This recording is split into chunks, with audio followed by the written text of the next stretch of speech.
वाहिगुरू जी का खालसा श्री वाहिगुरू जी की फ़तेह। मेरा नाम कंवलदीप है और मैं अपनी जर्नी लखनऊ से लेकर ये एक थाईलैंड का एक शहर है फुकेट, यहाँ तक मैंने अपनी जर्नी की है। मुझे इस जर्नी में भी बहुत सारे लेसन्स लर्निंग में मिले हैं। मुझे ट्रैवलिंग अच्छी लगती है। पहले मुझे लगता था कि लाइफ की मुश्किलों चीज़ों में, जो लाइफ की डिफ़िकल्ट सिचुएशंस होती हैं, डिफ़िकल्ट चीज़ें होती हैं, वो आदमी को मोट आनी चाहिए।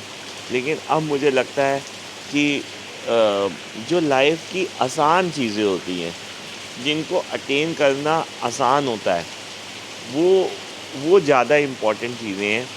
क्योंकि जब आप कोई चीज़ अटेन करते हैं, जब आप कोई चीज़ पाते हैं, तो उसको पाने में खुशी मिलती है।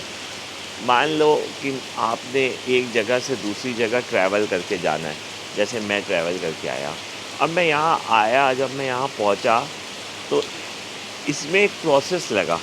एक प्रोसेस ये लगा कि मैंने पहले से प्लानिंग करी, मैंने पहले से इसके बारे में डिसीजन मेकिंग करी, मैंने इसके लिए फंड्स का अरेंजमेंट किया, मैंने अ, अ, जो जो जिस प्रोसेस से गुज़रा वो प्रोसेस, उसके बाद फिर प्रोसेस के बाद बीच में मैंने थोड़ा अपने लिए गैप रखा था कि अगर मुझे कोई प्रॉब्लम आए, अगर मुझे कोई अ, अगर मुझे कोई परेशानी का सामना करना पड़े, तो मैंने वो गैप भी रखा। क्योंकि क्योंकि गैप रखना ज़रूरी है। परेशानी ना आए, ये मैं भी चाहता हूँ, ये दुनिया का हर इंसान चाहता है कि उसकी लाइफ में परेशानी ना आए।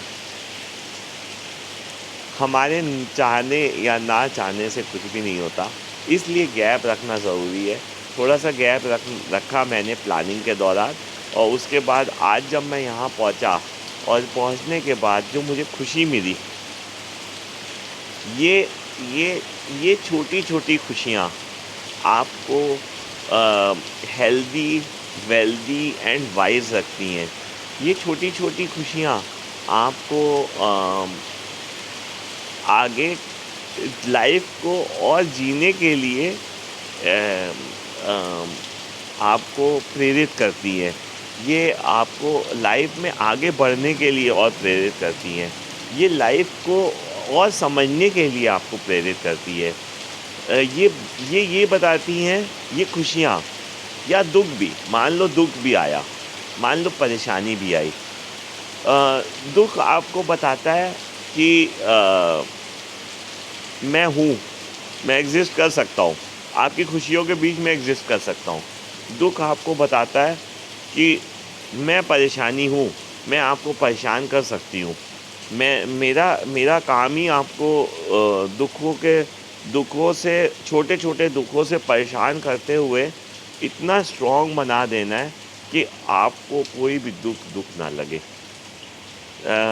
वाहिगुरु जी की मेहर से आज हम लोग यहाँ फुकेट में पहुँचे।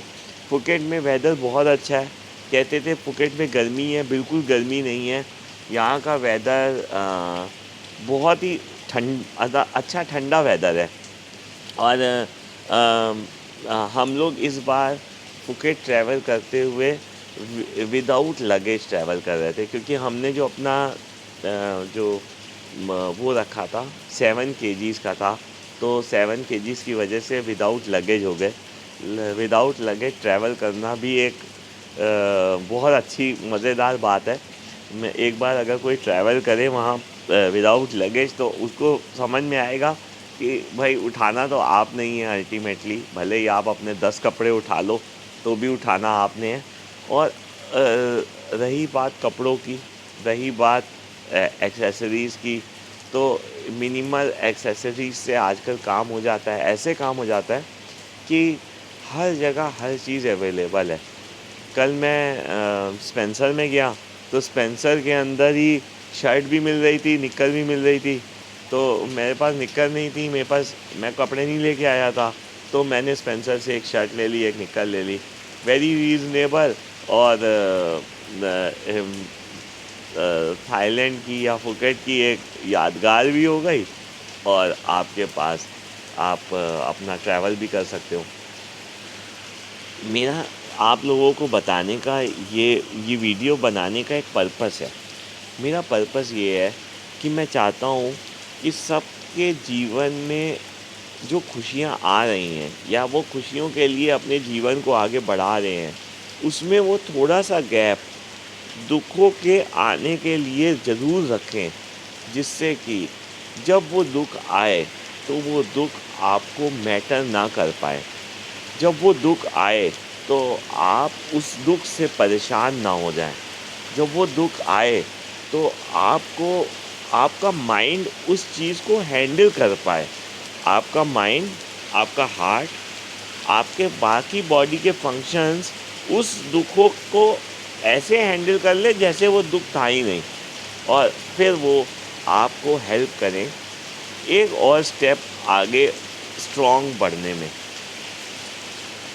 अच्छी बारिश हो रही है। जिस होटल में हम लोग रुके हैं, इस होटल का नाम है बान कैरन रिज़ॉर्ट। बान कैरन रिज़ॉर्ट जो है, ये यहीं पर एक बीच है, कैरन बीच। उस बीच के बिल्कुल बगल में है। अप्रॉक्सीमेटली मुझे लगता है 800 मीटर्स के आसपास होगा। तो थोड़ा-सा वॉकिंग डिस्टेंस है यहाँ से जस्ट नीचे तक। अभी मैं वॉक करके आपको ले भी चलूँगा उधर, और उधर वॉकिंग करके जाके फिर नीचे जाके वहाँ पे बीच है। और इस वॉकिंग के दौरान there are many plenty of shops. जैसे इस बान कैरन रिज़ॉर्ट के सामने एक बहुत अच्छा, एक नहीं 2-3 रेस्टोरेंट हैं, लेकिन एक बहुत बढ़िया, मैंने कल रात को थाई खाना खाया था, टॉम सम करके था, बहुत बढ़िया।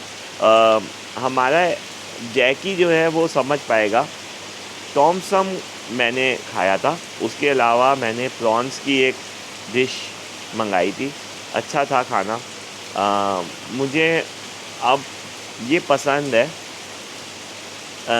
कि मैं जिस देश में जाऊँ, तो उस देश में जाके उस देश का खाना ट्राई करूँ। ऑल्दो ऐसा प्लेंटी ऑफ टाइम्स होता है कि आपको उनका खाने का टेस्ट नहीं समझ में आता है, लेकिन टेस्ट के अलावा जो जो जो उनका बनाने, उनका जो दिखने, जो खाने का दिखने का स्टाइल है, वो डिफरेंट होता है। उनका जो उनकी खाने की रेसिपी में जैसे हम लोग सोचते हैं कि हम लोग मिर्चा खा लेते हैं और यूरोप वाले मिर्चा नहीं खाते, और भैया ये थाईलैंड वाले तो बहुत मिर्चा खाते हैं। मैंने कल उसको बोला मीडियम, और मीडियम मतलब बहुत मिर्चा थी, लेकिन खा के मज़ा आया। एक अलग तरह का टेस्ट होता है। हो सकता है आप टाइम के साथ वो टेस्ट डेवलप कर लें। हो सकता है कोई अभी छोटे बच्चे वो टेस्ट भले ही ना डेवलप कर पाएँ, लेकिन बड़े होके आप लोग धीरे धीरे वो टेस्ट डेवलप कर लेंगे, बशर्ते कि आपको जब भी बाहर जाएं तो वहाँ के जो लोकल रेसिपीज़ हैं, जैसे मैं थाईलैंड आया तो थाईलैंड की लोकल रेसिपीज़, जैसे मैं चाइना गया तो चाइना की लोकल रेसिपीज़, जैसे मैं हांगकांग गया तो हांगकांग की लोकल रेसिपीज़ आप ज़रूर ट्राई करो। आपको बहुत मज़ा आएगा। आपको बहुत ज़्यादा सिमिलैरिटीज़ फ़ील होंगी। सिमिलैरिटीज़ इन द सेंस कि जैसे हम बात करते हैं वैसे ही वो भी बात करते हैं। जैसे हम दिल से खाना बनाते हैं वैसे ही वो भी दिल से खाना बनाते हैं। जैसे ही हम टेस्ट चाहते हैं खाने में, वैसे ही वो भी टेस्ट चाहते हैं।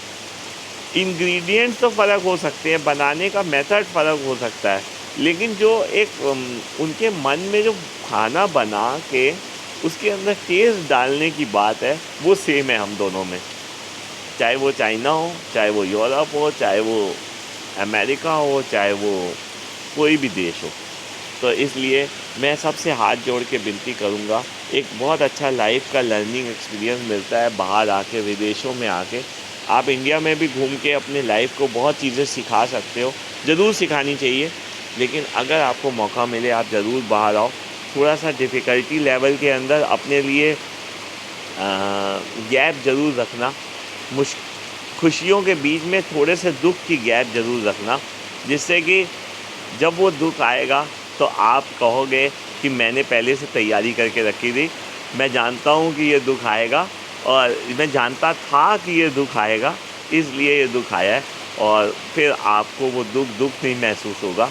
आपको वो दुःख ऐसे लगेगा कि आप तो तैयार थे, आने वाले जीवन के लिए तो आप तैयार थे। बस आएगा कि नहीं आएगा ये आपको पता नहीं था। वाहिगुरू जी का खालसा, श्री वाहिगुरू जी की फ़तेह।